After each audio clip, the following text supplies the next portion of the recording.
Nesse segundo módulo, a gente vai abordar principalmente a parte de arquitetura e gerenciamento do Link 2013. Aí depois a gente tem mais um módulo, não sei se vai dar tempo de fazer antes ou depois do almoço, mas se der a gente faz antes do almoço, e depois que eu já começam os lados. Um pouquinho de paciência ainda, conteúdo ainda teórico, mas aí depois a gente já começa a pôr a mão na massa. Dentre vários temas que a gente vai abordar aqui nesse módulo 2, que é de arquitetura, a gente vai falar principalmente o que mudou em relação à forma com que o Link trabalha, principalmente nessa questão de alta disponibilidade e georredundância. A gente vai ver que em termos de arquitetura, algumas coisas foram consolidadas, etc., mas nada muito drástico em relação a mudanças de papéis, colocação de papéis entre servidores, etc., que muda bastante mesmo em relação a como o Link trabalha agora para georredundância, que são funcionalidades novas que a gente não tinha antes, como é que funciona a parte de back-end, até acho que você fez a pergunta em relação ao SQL, banco de dados, para replicação de banco de dados do Link, e também algumas funcionalidades novas do tipo autenticação usando o protocolo aberto que eu já comentei, a parte de catálogo único de endereços de contatos que a gente pode integrar com diferentes sistemas e assim por diante. Então vamos falar principalmente sobre esses temas. Principais investimentos. A Microsoft dividiu em 5 pilares, basicamente. Primeiro pilar, topologia. A ideia é sempre que você tenha dentro do Topology Builder, para quem já teve contato aqui com a versão do Link 2010, a gente tem lá o Topology Builder, que é o configurador do ambiente. Né? Então ali você diz, antes de rodar qualquer setup, tudo que vai ter no seu ambiente. Servidores, funcionalidades, configurações, etc. A grande improvement aqui, né, a grande melhoria nesse cenário de topologia é você poder usar o mesmo Topology Builder para implementar funcionalidades de link, sentimento, áudio, vídeo, etc., mas também para aquelas questões de archiving integrado ao Exchange, ao Group Chat, que agora está integrado ao Link, ao XMPP Gateway, que também está integrado ao Link, e assim por diante. Então a gente vai ver, por exemplo, que no Topology Builder a gente vai poder fazer uma configuração global de toda a solução e todos os seus componentes, incluindo a parte de replicação de bases de dados do SQL dentro do Topology Builder do Link, e aí ele se encarrega de executar os comandos necessários para os diferentes componentes para que aquilo tudo aconteça. Outra coisa que foi melhorada bastante em relação à escalabilidade, a gente tem um modelo novo de arquitetura em blocos, que eu vou entrar em detalhe depois como é que funciona, e isso permitiu, por exemplo, que a gente tenha até acho que 80 servidores dentro do mesmo pool, e muito mais servidores dentro de um pool único. Então, a escalabilidade do produto aumentou consideravelmente por conta dessa forma com que os usuários estão alocados dentro de um mesmo pool de servidores, que vocês vão entender depois como que isso funciona. A mesma coisa para a parte de replicação de dados, vocês vão ver que agora existem alguns requisitos aí de DFS para replicação de arquivos do Link, principalmente arquivos de áudio e videoconferência, quando você está compartilhando conteúdo, etc. Resiliência, importantes investimentos nesse tema de resiliência. Agora a gente de fato tem uma solução que ela é georredundante, autorreplicante, etc. Então não tem aqueles requisitos meio malucos do tipo os 2 data centers têm que estar no mesmo segmento de rede. Isso não é mais um requisito, por exemplo. E integração com cenários online, né, que é aquela questão do cenário híbrido ou cenário misto de usuários divididos entre 2 ambientes. Então esses foram os 5 principais pilares de investimento em termos de arquitetura que a Microsoft investiu, e a gente vai entender cada um deles agora. Topologia. Como eu comentei, o novo módulo, o novo método, né, de topologia do Link, ele é dividido em blocos, e aí depois eu vou explicar exatamente como que funcionam esses blocos, mas basicamente a gente vai conseguir ter dentro de um pool de servidores muito mais usuários, muito mais servidores, porque nem todos os usuários estão replicados em todos os servidores. Então isso permite, por exemplo, que a gente tenha a replicação de dados de catálogo de endereços, usuários habilitados, a lista de contatos daqueles usuários, etc., para o banco de dados de uma forma muito mais rápida do que a gente tinha antes. Diferente das versões anteriores, a gente tinha 100 mil usuários dividido em 50 servidores no front-end, a gente tinha aqueles 100 mil replicados naqueles diferentes 50 servidores, agora a gente não tem mais isso. A gente vai entender como que isso vai funcionar agora. Audio Video Conference, ele passa a ser colocado junto com os front-ends, somente. Isso é uma boa notícia por um lado, porque você não tem nem a opção de querer ter um pool de áudio e vídeo conference separado no seu pool de front-end server. Então, nas versões anteriores, se aquele determinado cliente requeria um alto consumo de videoconferência, a gente recomendava ter um pool de áudio e videoconferência separado da infraestrutura de front-end dele. Isso não é mais possível dentro do Link 2013, uma vez que o Audio e Video Conference Component não pode ser separado do front-end. Então, se você precisa ter uma alta demanda de áudio e videoconferência, você precisa ter um grande pool de servidores front-end. A gente não consegue mais separar. Monitoring e Archiving passa a ser uma recomendação ser consolidado dentro do front-end e não mais uma recomendação ele estar separado dos front-ends como era anteriormente. E a principal mudança em relação a isso é que ele passa a ser um proxy apenas. Antes, o áudio, o archiving e o monitoring, ele tinha um serviço ali dentro que ele recebia toda aquela informação, consolidava e gravava na base de dados. Isso passa a ser um serviço que roda dentro do front-end e aí ele passa essa informação para ser gravada direto na base de dados SQL ou no Exchange Server, a gente vai ver qual é a diferença depois. Outra mudança considerável em termos de topologia. A gente passa a ter o archiving, a poder ter o archiving do link armazenado dentro do Exchange. Como eu disse, a gente, com essa funcionalidade, a gente passa a poder usar as mesmas funcionalidades de archiving do Exchange aplicadas ao ambiente link. Então, se você já tem o Exchange hoje implementado, políticas de archiving que diz, por exemplo, que todas as mensagens de correio eletrônico que aqueles usuários digitem, trafeguem, tem que ficar armazenado por 5 anos dentro da sua base de dados, você pode usar essa mesma política aplicada ao link também. Então, todo o texto que for conversado via chat no link também vai ser armazenado por 5 anos, porque ele vai respeitar a mesma política que já está implementada no link, no Exchange. A mesma coisa, as consoles de visualização.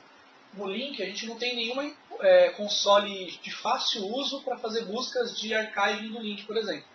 Ou a gente acessa direto a base de dados do SQL, ou customiza uma paginazinha qualquer, um PowerShell que seja, para buscar informações do que foi conversado entre dois usuários lá no link, por exemplo. Eu não tenho possibilidade de gravar a ligação, né? Isso nativo no link. Não. Isso é uma solução de terceiro. Para gravar a voz, é uma solução de terceiro. Já integrado ao Exchange, você também pode utilizar as consoles do Exchange de archive. Então, para quem conhece o Exchange, tem lá o Xcover, onde você faz uma busca de quem mandou uma mensagem para quem, qual o período, uma palavra-chave, o assunto e assim por diante. Essa mesma console vai também poder consultar o archiving do link. Então, quando você fizer uma busca por projeto X, ele vai buscar a palavra projeto X não só na base de dados do Exchange, nas mensagens do Exchange, mas também nas conversas do link.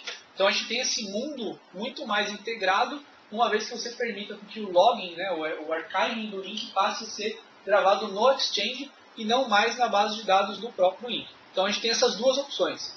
Ou eu mantenho o archiving habilitado somente no link, totalmente segregado do Exchange, ou integro isso com o Exchange e aí usufruo de todos os benefícios já prontos do Exchange para esse tema de archiving. E como eu já comentei aqui algumas vezes também, tem esse componente novo, que é o Office Web App, ou WAC, que é um componente do Office, do pacote Office, que é um servidor que permite com que a gente usufrua funcionalidades dele consumindo pelo link. Então é importante frisar que esse WAC Server, ele não é um componente ou um papel do link. Ele é um papel do pacote Office, que pode ser consumido pelo SharePoint, pelo Exchange, pelo OneNote, pelo link também. E aí a gente vai entender depois para que esse cara serve e quais os benefícios que ele trouxe. Mudanças ainda na topologia, como eu comentei, a questão do XMPP Gateway passa a ser um componente integrado aos servidores link, não tem nenhum servidor adicional para isso.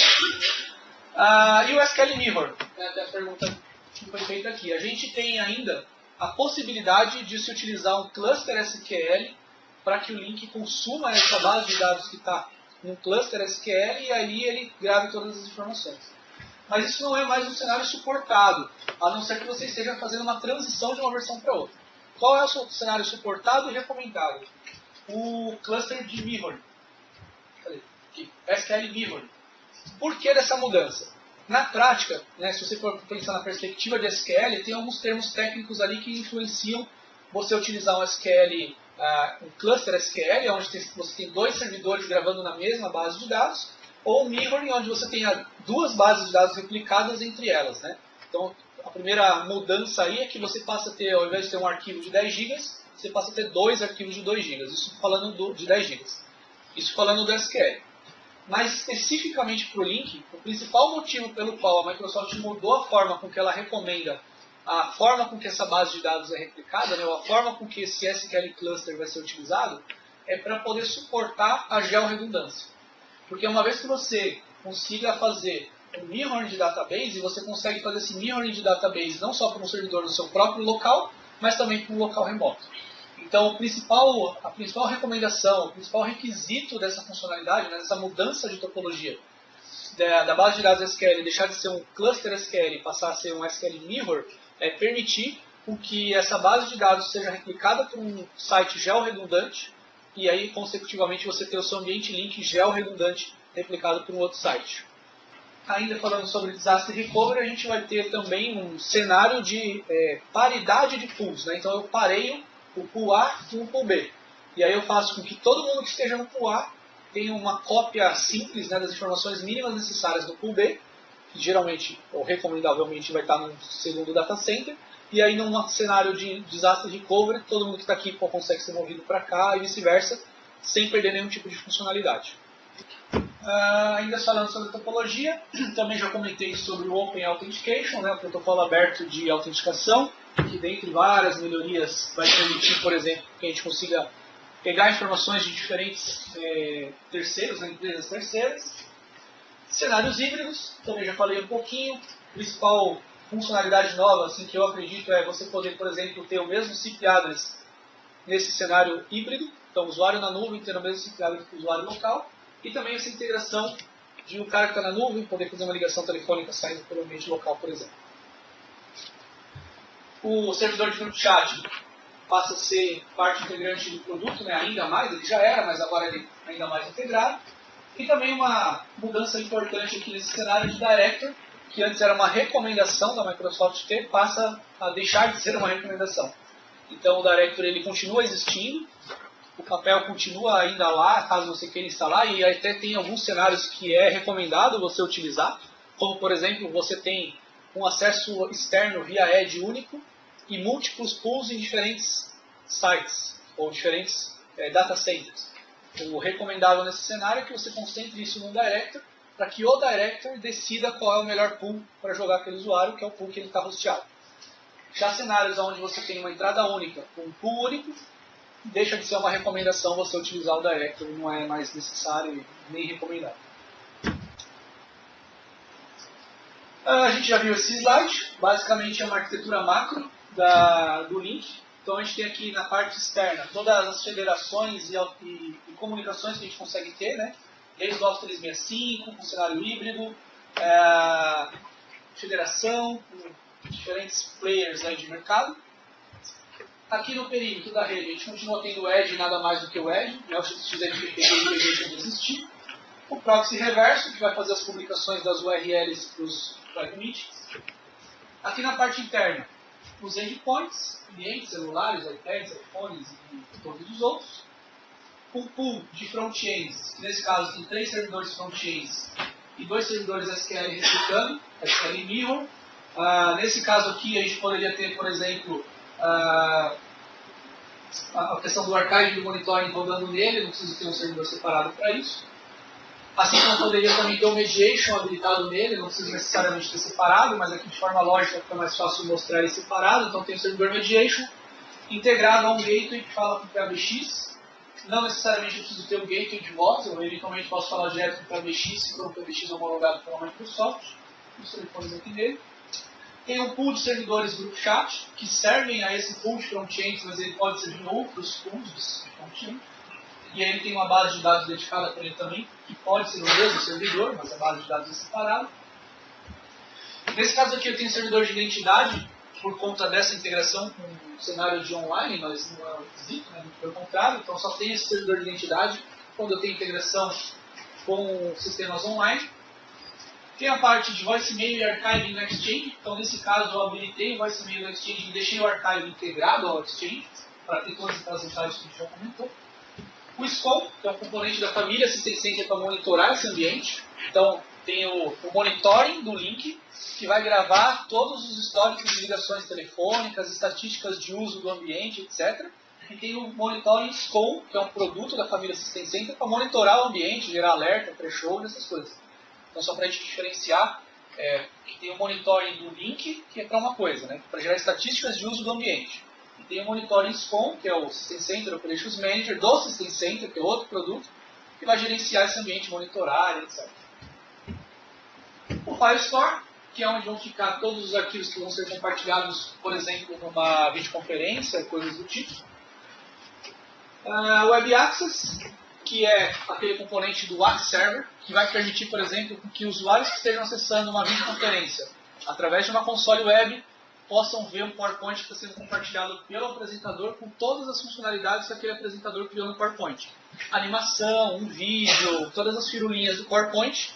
Esse WAC Server recebe esse arquivo, converte isso para HTML5 e mostra para o usuário na outra ponta. Então esse é um componente adicional ao link, ele não faz parte do produto link, mas que vai trazer funcionalidades adicionais no serviço. Oi? Vai dispensar o uso do Attendee. Você, através da console web, você vai poder ter todas as funcionalidades que o Attendee te dava. Áudio, videoconferência, tudo que o Attendee te dava. Ainda um pouquinho mais até, porque mesmo no Attendee, se o cara estivesse usando um PowerPoint instalado na máquina que fosse 64 bits, algumas funcionalidades de animação, por exemplo, não eram mostradas. Ou se o cara que fez o PowerPoint criou alguma funcionalidade nova usando o Office 2013, e o cara que está lá na ponta está usando o Office 2007, aquela apresentação não mostrava as animações com a mesma fidelidade do que o cara que criou. Com esse componente WAC Server, não.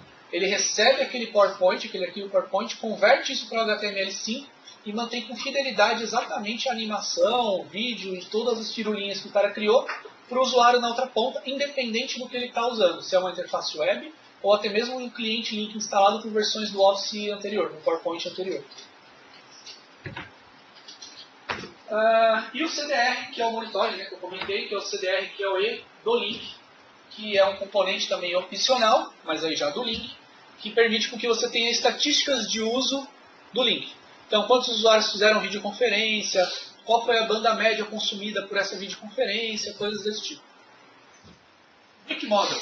Essa é uma das principais mudanças em termos de arquitetura no link, que é justamente aquele modelo de blocos, né, que permite com que você tenha muito mais servidores front-ends dentro de um pool e muito mais usuários dentro do mesmo pool. Como é que funciona esse cara na prática?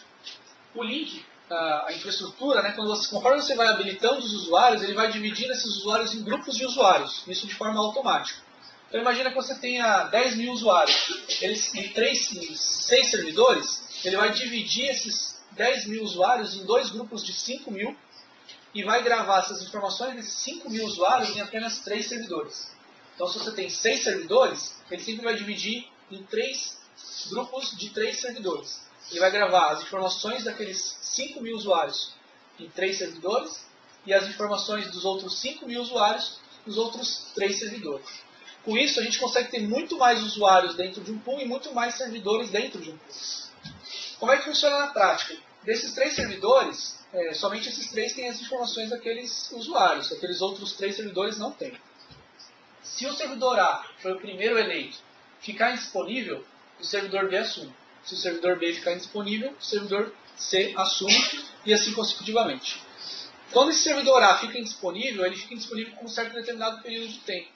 Se ele vê que aquele servidor demorou muito para ficar disponível novamente, eu não lembro exatamente qual é o tempo, ele elege um terceiro servidor para fazer parte daquele grupo. Então você vai ter sempre no mínimo 3 servidores num pool, caso você tenha 3 servidores, óbvio, que vai ter as informações replicadas daquele usuário.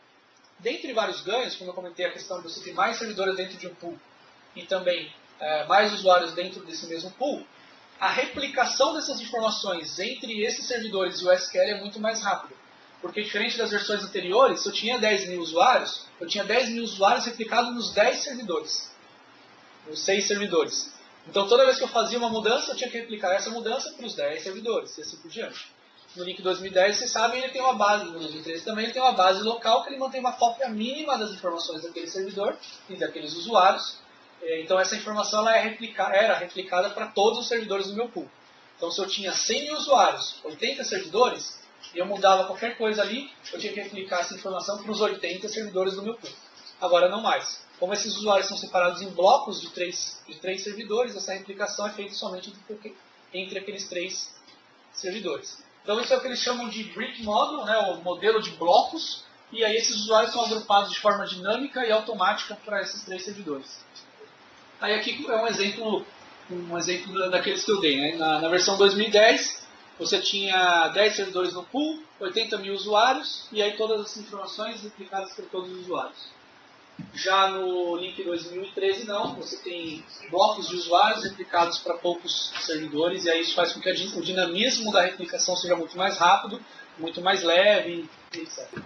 E até é um conceito interessante, né? Isso aqui que eu estou falando é para alta disponibilidade, ou seja, 3 ou mais servidores no mesmo data center. Caiu um, outro assume na hora, caiu um outro assume na hora. Aí tem a georredundância, que é você ter um ou mais servidores aqui replicado para um outro pool em outro data center. E aí não é alta disponibilidade, até porque num cenário desse você tem que manualmente fazer um procedimento para subir esse pool aqui. Então se esse pool que está replicado para outro ficar indisponível, ele não vai automaticamente assumir o outro. Você tem que manualmente fazer um procedimento, e até a gente vai ter um laboratório que faz isso, para subir o pool secundário. Como eu comentei, SQL Cluster é somente suportado em cenários de migração. Recomendado usar Mirror, para prover principalmente alta disponibilidade no back-end para georredundância. E o opcional aqui, né, usar witness no SQL para que ele possa saber se a base de dados de um lado cair, assumir o outro, etc. Mas isso aqui é uma funcionalidade do SQL, né, da base de dados SQL, você habilitar esse witness para ele poder ficar monitorando qual é a base de dados ativa e subir a outra. Disaster Recovery, aí sim já é georredundância. Não é mais falando especificamente de alta disponibilidade. Basicamente o que mudou é que a gente replica um pool para outro pool, uma linha de comando. Então o processo de georredundância no link foi totalmente simplificado a partir do momento que você fala, o pool A precisa replicar para o pool B. E a partir daí ele replica todas as informações necessárias para o pool B, para que num eventual cenário de desastre de recovery você consiga subir o pool B. Considerações importantes, como qualquer outro cenário, é garantir que o pool B consiga suportar os usuários que já estão nele, mais os que eventualmente vão chegar no cenário de desastre recovery, que é justamente o cenário onde você tem um ambiente ativo.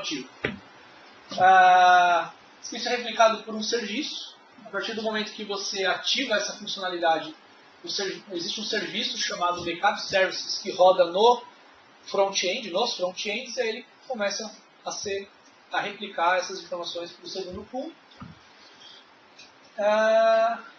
E é isso. E aí você tem também somente o pool, né, replicado somente para um outro pool. Você não consegue replicar ele para mais de um pool. De um para um. O All-Out, que é o Open Authentication, também já falei bastante aqui sobre ele. É um padrão aberto de mercado de autenticação, feito especificamente para autenticação entre servidores. E aí, né, sendo até um pouco repetitivo, o principal benefício aí desse cara é garantir que a forma com que a autenticação acontece entre os servidores Link, entre os servidores Office em geral, no SharePoint, etc., seja a mesma para autenticar com os servidores de terceiros. Então, acho que uma das principais funcionalidades que eu particularmente mais gostei é você poder, por exemplo, consolidar todos os seus contatos num catálogo de contatos único, onde quando eu busco ali um usuário chamado Bruno, ele me traz informações do Bruno, do LinkedIn, do Facebook, do meu catálogo pessoal corporativo, do contato pessoal que eu sincronizei com o meu celular, e ele faz um merge disso tudo num catálogo, num contato único e mostra todas as informações consolidadas. E aí isso só é possível ser feito através do uso desse novo método de autenticação, que é o Open Authentication, que foi adotado nessa nova versão do produto. Não tem muito o que falar. Como eu comentei, cenários de uso.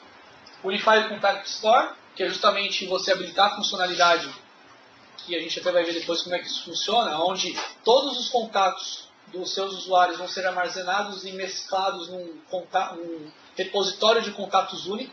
Então quem passa a controlar esse contato é o Exchange, e não mais o próprio servidor Link. Vocês que já tiveram contato com o servidor Link aí sabem que tem lá o Address Book Service. Então o Address Book Service busca o contato do usuário que está no Outlook local e salva lá num arquivinho. Busca os contatos do cara que está no Exchange, salva lá no arquivinho, faz a mescla disso e geralmente dá pau. Quando você habilita o Unified Contact Store, o responsável por fazer esse matching desses contatos todos é o próprio Exchange. E aí ele usa as interfaces dos clientes para fazer o matching, né? Então, ele pega os seus usuários que estão no seu catálogo pessoal de Outlook e salva aquilo ali no Exchange. Ele pega as informações que você sincronizou do seu celular via ActiveSync e salva também no Exchange. Pega os seus contatos do link corporativo, salva no Exchange, faz um merge disso e cria um contato único e mostra esse contato único para todos os dispositivos que estão sincronizados com o Exchange. O link, o Outlook, o celular e assim por diante. Outro cenário de uso é a integração do archiving do Exchange com o do link, né? Então, como ele passa a utilizar esse protocolo único entre todos os sistemas, a gente consegue fazer com que a informação criptografada que foi gerada no link seja salva dentro do Exchange do archiving, instant messaging e também aquela integração de instant messaging dentro do OWA do Exchange. Você poder ter o chat via browser dentro do OWA do Exchange. Esses são alguns dos cenários de uso do próprio Office e também soluções de terceiros, como eu comentei aqui já várias vezes. Né? Archive no Exchange e também o Unified Contact Store. Esses dois componentes são componentes do Exchange, que a gente consegue integrar ao link. Como é que funciona isso na prática? A gente consegue consolidar todo o archive gerado pelo link dentro do Exchange. Também já falei um pouquinho aqui sobre isso. Na prática, como é que funciona? Quando o archiving é gerado, você tem duas opções. Ou você habilita o archiving para ser gravado numa base de dados SQL, e aí depois você consome aquela base de dados SQL da forma que você achar melhor, criando uma query, uma base, uma página web customizada, etc. Ou ao invés do link gravar essa informação dentro do SQL Store, ele grava isso dentro do Exchange Store. E aí, uma vez que essa informação é gravada dentro do Exchange, ele passa a receber todas as políticas que você já implementou no Exchange de retenção de mensagem, de buscas customizadas, o permissionamento de quem pode fazer uma query de compliance, por exemplo, ele também é obedecido e assim por diante. Essa informação de archiving, ela é salva dentro da Mailbox Store do próprio usuário. Então, isso quer dizer que você está consumindo também a cota de mailbox daquele usuário. Eventualmente, tem que só se atentar a isso. E o usuário não tem acesso àquela informação. Embora aquele archiving esteja associado à mailbox dele, ele não consegue acessar aquela informação. Somente o administrador ou o cara que tem permissão para fazer queries daquele archive. Isso é conversation fica lá. Mais ou menos. A diferença principal é que o Conversation History lá, o usuário tem acesso, e o método com que aquela informação é gravada é no próprio cliente. Então, quem grava aquela informação dentro daquela pasta é na estação do usuário. Aqui não, aquele servidor para servidor. Só para Exchange 2013. 2013. Com o Exchange 2013. Isso é importante também. Para as informações do archive serem gravadas dentro do Exchange, é só com o Exchange 2013 ou o Office 365 2013. Qualquer versão anterior, não. Aqui é um passo a passo de como funciona essa dinâmica toda, né? Na prática, como eu comentei, a informação ela passa pelo link server, o link server grava isso dentro do Exchange, e o Exchange disponibiliza isso para o usuário, o administrador, na verdade, ter acesso. Como eu também já comentei, ele respeita todas as políticas de legal hold, né? Então se você tem lá uma política que diz que as mensagens, mesmo as deletadas, têm que ficar armazenadas por 5 anos, isso se aplica ao archive. Os administradores podem utilizar aquela console do Discovery para fazer busca. Então quando ele fizer uma busca por um determinado nome, ele vai buscar não só na base de dados de e-mail, mas também nessa base de dados de archive, etc. Então, a integração desses dois mundos aqui é bem interessante, principalmente na perspectiva do administrador que precisa consultar aquela informação. Porque uma vez que você tem um archive em uma base de dados SQL, você tem que dar um jeito ali de consumir aquela informação. Como eu comentei, isso fica né, dentro da base de dados do usuário, né, uma pastinha específica lá, aqui está usando aquele uma ferramentinha que você consegue explorar a base de dados do usuário, para explorar as pastinhas, etc. Então é só para ter uma tabela com as informações, etc. Mas na prática o usuário final não vê essa informação.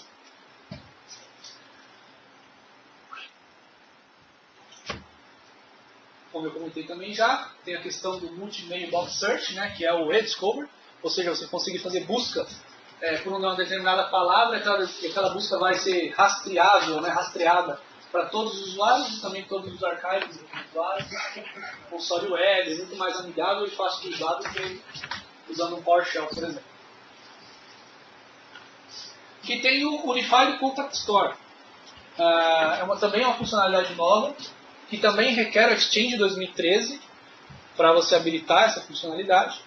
E aí como é que funciona na prática? O link passa a deixar de usar o Address Book Service.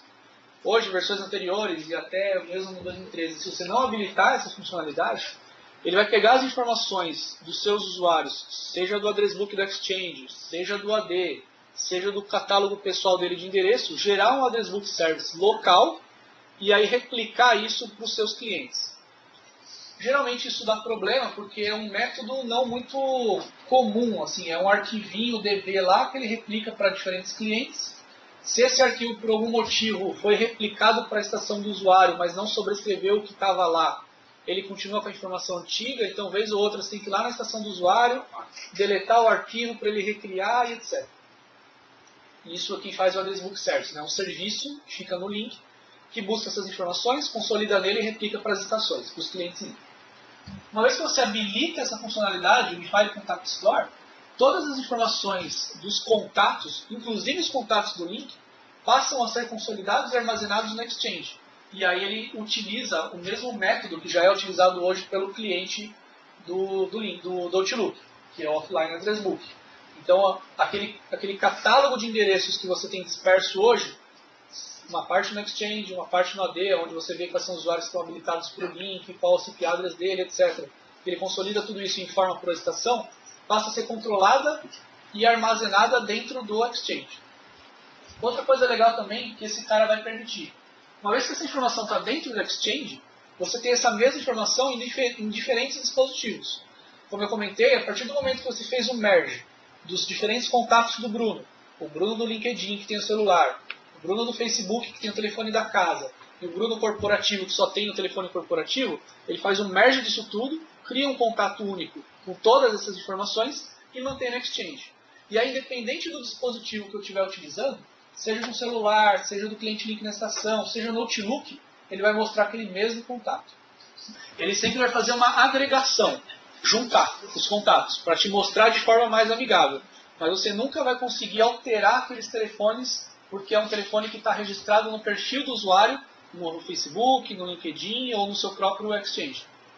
Então ele só, até o termo que eles usam é agregação. Ele agrega vários contatos num contato só para te mostrar uma informação única. Mas se ele tiver 11 e o telefone, 511 o telefone, ele vai te mostrar 2 vezes o telefone. Funciona assim, você tem a sua lista de contatos no link lá, que é a lista corporativa. Lá. Aquelas informações, dos telefones, etc., ele busca do catálogo corporativo do AD. Lá no AD, você pode ter todos os telefones publicados, o celular, o da casa, o corporativo, etc. O dono daquele contato, ele diz quem que vai poder ter acesso àquelas informações. O meu time de trabalho, meus amigos, etc. Aí, beleza, se você te deu acesso, você passa a ter acesso a essas informações. Se não, não. Isso é uma coisa. Uma outra coisa é você também tem o seu chefe, por exemplo, adicionado no seu LinkedIn. E ele publicou lá no LinkedIn dele o celular dele. Quando ele fizer um match, esse celular vai aparecer para você. Entendeu? Ele já tem um relacionamento lá. Isso. Então são duas coisas distintas. Entendeu? E aí uma coisa importante é que uma vez que você move o usuário do link, do OCS, por exemplo, para o link, habilita essa funcionalidade para ele salvar as informações do catálogo de endereços no Exchange 2013, ele não consegue mais usar o cliente antigo. Então, a gente vai ver depois em detalhes como é que funciona esses passos de migração, mas a gente vai ver, por exemplo, que se você migrar todos os usuários para o link Server 2013, ele pode continuar utilizando o OCS R2 ou o link 2010, tudo bem. Só que se você habilitar essa funcionalidade para que ele salve os contatos dele de address book no Exchange 2013, aí você tem que migrar o cliente dele também. Então, só é importante você tentar esse ponto aí. E aí também, onde são salvos esses contatos, também é dentro da base de dados do próprio usuário, então você está consumindo ali uma fatiazinha da mailbox dele. Também é escondido, ele não consegue ver, etc. Melhoramentos no monitoring Diferente das versões anteriores, como eu comentei, a gente tinha um servidor, né, uma caixa chamada Monitoring, que fazia toda a consolidação da informação e depois populava isso direto na base de dados SQL. A gente passa a não ter mais esse componente que eles chamam de middle tier, né, que ele tinha um componente que era o SQL, que era o queuing, que pegava informação e deixava numa fila. Aí tinha um cara no meio que processava essa informação, consolidava a informação e gravava na base SQL. Esse cara do meio deixa de existir, passa a ser um serviço, onde a informação que vem de monitoring ela é processada direto no front-end. Então isso faz com que a gente não precise ter um servidor dedicado para o monitoring, e a forma com que essa informação é gravada na base de dados ela é muito mais rápida, porque você tem diferentes front-ends dentro de um pool para compartilhar e processar aquelas informações. E também algumas melhorias em relação a relatórios. Uma série de relatórios que a gente já tem no 2010, né, de consumo. Quantos usuários estão habilitados, quantos usuários fizeram videoconferência, média de kbps de cada videoconferência, etc. Isso continua tendo, mas tem alguns outros relatórios que já também vai vir neles, ainda dependendo do SQL Reporting Service para poder mostrar essa informação.